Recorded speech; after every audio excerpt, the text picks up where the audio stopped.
Today's video, ituturo ko sa inyo kung saan tayo pwede makakuha ng free coins sa Hala.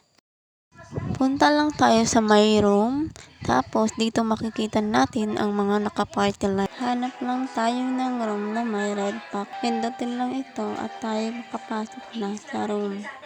Sa kanang bahagi sa itaas ng room ay makita natin ang red packet.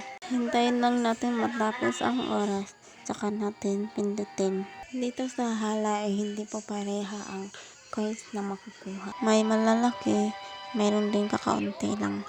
Minsan pa nga ay bukya. Dito ay papakita ko sa inyo ang iba't ibang coins na nakuha ko galing sa red packet.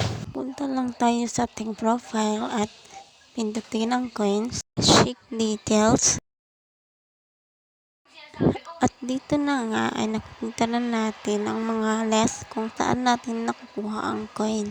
Napapansin nyo, hindi pareha ang laman ng coin. Ito yung mga coin na ako nakukulik ko sa red packet. At sa isang oras lang guys ay nakakapag-ipon ako ng 300 coin. At ito ay gagamitin ko sa pag-send ng gift sa aking account kapag ako ay nag-ground set tasking. Lalo na kapag wala ka pang budget pang RC.